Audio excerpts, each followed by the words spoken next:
Hebrews chapter 1 verse 13 brings the argument of Christ's superiority over the angels to a powerful conclusion.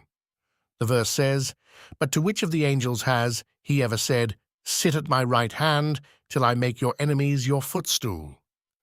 The answer is none. No angel has ever been invited to share the Father's throne or occupy the place of supreme authority. This honor belongs exclusively to Jesus Christ.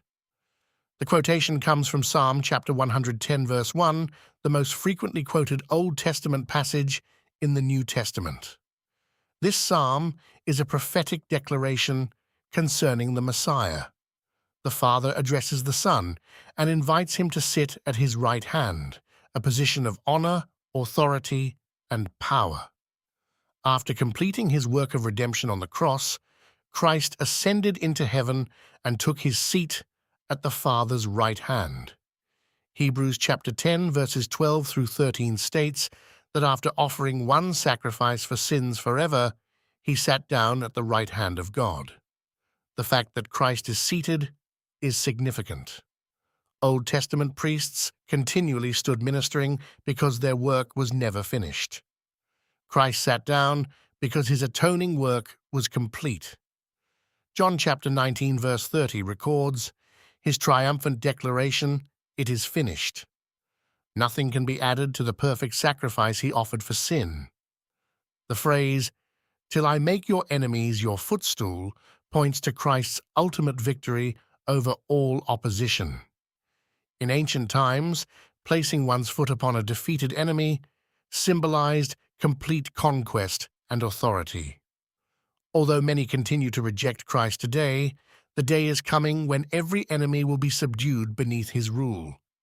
1 Corinthians chapter 15 verses 25 through 27 declares that he must reign until all enemies are put under his feet, with death itself being the final enemy destroyed. This verse also looks forward to the public manifestation of Christ's kingdom. The King, who is presently exalted in heaven, will one day exercise his authority openly over the nations.